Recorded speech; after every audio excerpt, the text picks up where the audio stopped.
Thursday, December 10th, 1942. Dear Kitty, Mr. Van Daan used to be in the meat, sausage, and spice business. It was because of his knowledge of this trade that he was taken on in Daddy's business. Now he is showing the sausagey side of himself, which for us is by no means disagreeable. We had ordered a lot of meat, under the counter of course, for preserving in case we should come upon hard times. It was fun to watch, first the way the pieces of meat went through the mincer 2 or 3 times, then how all the accompanying ingredients were mixed with the minced meat, and then how the intestine was filled by means of a spout to make the sausages. We fried the sausage meat and ate it with sauerkraut for supper that evening, but the Jaldorsson sausages had to be thoroughly dried first, so we hung them over a stick tied to the ceiling with string. Everyone who came into the room began to laugh when they caught a glimpse of the row of sausages on show. They looked terribly funny. The room was in a glorious mess. Mr. Van Daan was wearing one of his wife's aprons swathed around his substantial person. He looked fatter than he is, and was busy with the meat. Hands smothered in blood, red-faced, and the soiled apron made him look like a butcher. Mrs. Van Daan was trying to do everything at once, learning Dutch from a book, stirring the soup, watching the meat being done, sighing, complaining about her injured rib. This is what happens to elderly ladies, who do such idiotic exercises to reduce their large behinds. Dussel had inflammation in one eye and was bathing it with chamomile tea by the fire. Pym, who was sitting on a chair in a beam of sunlight that shone through the window, kept being pushed from one side to the other. In addition, I think his rheumatism was bothering him, because Pym is her father's nickname. He sat rather hunched with a miserable look on his face, watching Mr. Van Daan at work. He looked exactly like some shriveled-up old man from an old people's home. Peter was doing acrobatics round the room with his cat. That's funny. Peter was doing acrobatics round the room with his cat.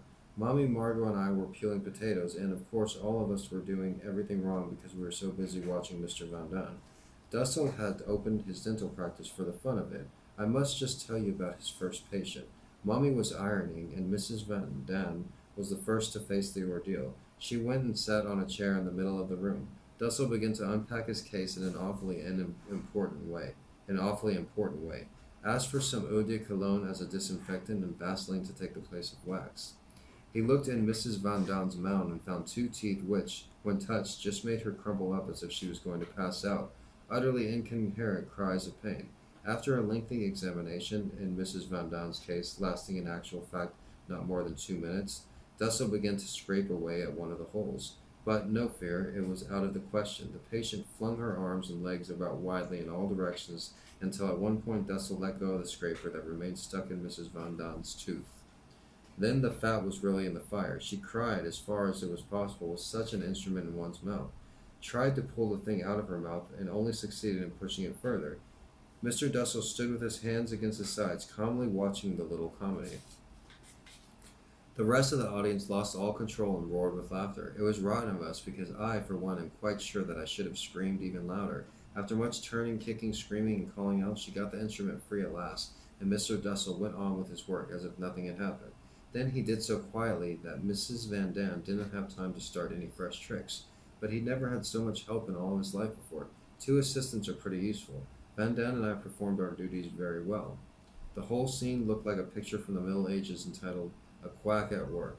In the meantime, however, the patient hadn't had much practice. She had to keep an eye on her soup and her meal. One thing is certain, Mrs. Van Daan won't be in such a hurry to allow herself to be treated again. That's funny.